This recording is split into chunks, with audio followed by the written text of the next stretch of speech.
I'm from California. I've been in Texas for over 7 years. Here's how to move to Texas without getting all the hate from all the locals. Pay attention because this is three parts. Part number one, we're going to be talking about understanding where the locals are coming from, give some perspective. Part number two is going to be how to move, adapt, and thrive in Texas. And part number three is going to be the secret truth that Texans secretly don't want to admit to. Okay, let's go back to part number one, understanding where the locals are coming from. So the first and most obvious one being the price tag effect.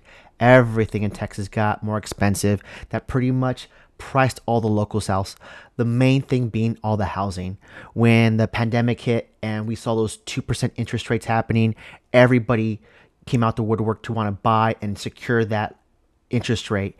And what ended up happening, we started getting all these people from California and other parts of the US moving to Austin because it was affordable and the jobs were here. And what happened as a result, if you're from California, you were able to sell your $800,000 home, $1 million home, and that would go a very long way here in Austin. And you were easily all cash offers. You were able to almost beat out anybody else that was doing traditional financing. And it kind of created this artificial just housing appreciation that we just had not seen yet, right? So everything got more expensive, priced out the locals. Number two was the cultural shift, right? I know three things that come to mind was the zoning restrictions got changed, the and higher taxes, and just the people from California wanting to take away guns because we're very anti Second Amendment over there, and that's not the case here in Texas. So there was a fear of this cultural shift coming here, so bringing your California policies and way of thinking over here to Texas. So I'll go with the zone rezoning for more housing that happened in back in 2021 and in 2023. So in 2021, they did a rezoning change where if you were think of like a plot of land where just one single family home used to sit, now you could demolish that and put two, three, even four homes if you could get it approved by the city to have four, so you can almost flip that one home into four different properties and make a really good return. That was happening a lot, and the residents in that neighborhood were rightfully upset because that was going to be a lot more noise, a lot more traffic, a lot less parking. Because what ended up happening a little bit later down the line was in 2023, they had a reform when it came to the parking minimums downtown. So if you had a home and you demolished it and you put like two little McMansions, which I did, I saw, I've been seeing a lot of downtown, then you didn't have to have like two parking spaces for each house. There was no park. You didn't have to have any parking spaces because they changed that, all for the name of just having affordable housing downtown, which didn't make any sense because all those houses that they were building anyway were $1 million homes, and who can afford that? So that was a big one. Let's see. Number three was the vibe shift, right? The classic old Austin that everybody kind of always talks about is Rainy Street and 6th Street. That's like the most, if you go online and do any type of Google research on like what to do and where to go out in downtown Austin, those two will probably come up. And I was here early enough before the pandemic hit, when I checked out, when I was able to see Rainy Street in all its glory, able to see 6th Street in all its glory, and it's completely changed. And I'm still optimistic that it'll change for the better, but Rainy Street, sad enough to say, it used to be this row of bungalows from the 1920s. That's why I have here in my notes.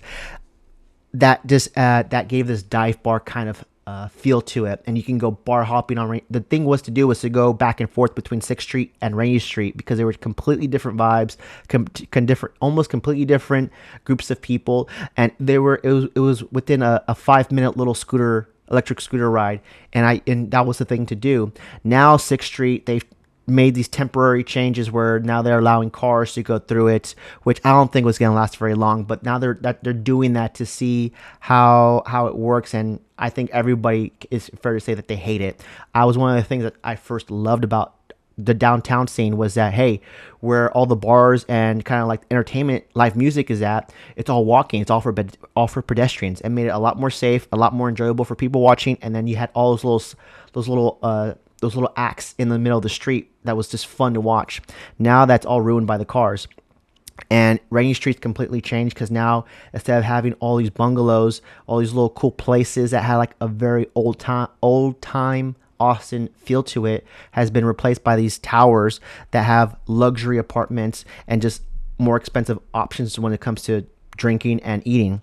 So I have here in my notes, I really wanted to mention it, was according to the Austin Business Journal, they confirmed that 80% of Rainey's bungalows are gone and replaced by towers. You see nothing but kind of cranes there because they're building all these huge towers because the corporate money now has been in the mix, and this is corporate tech money now in the mix. So that's a lot of money that they're just taking advantage of, and it is changing things a little bit from the old Austin and now this new Austin that feels like tech bros from Silicon Valley are coming to take over and almost replicate what they left in San Francisco and trying to make it over here in Austin. So the irony of it all is the same people who moved here for authenticity now drink the Austin vibe, now drink $14 margaritas at a high-rise pool called Taco Tuesday, where with a dress code. That's kind of times are changing. So now you kind of can you understand why the locals, especially the locals who have been here and have multiple generations here, on why they hate not just people from California, but people who are coming here in droves and just making everything more expensive.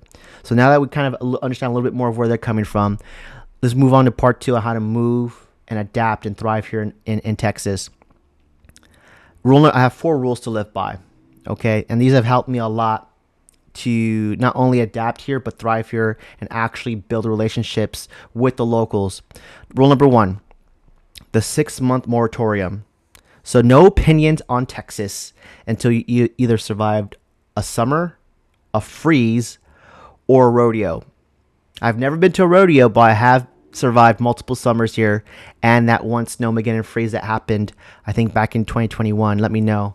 I'll never forget that. I was coming from West Texas, where I used to work, and I made the drive, and I was driving to Austin for the week, and everybody going on the 10 East had snow in the cars, and I was going the opposite direction towards Austin. I may have gone that mixed up, but the point being is that I ran into snow on the way to Austin, and I'll never forget that drive. It usually takes me 1 day. It took me 2 days because I had to drive so slow in the snow to get to Austin.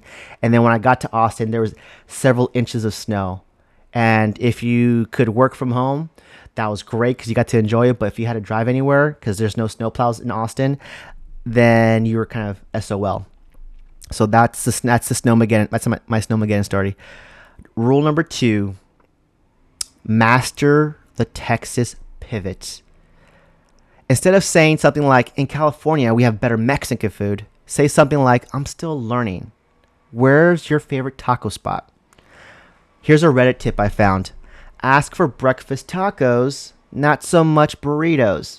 I know California burritos is our thing in California, and I do love me authentic, delicious Cali burrito. But here, it's all about tacos. And that's not a bad trade-off. That's easy to adapt to.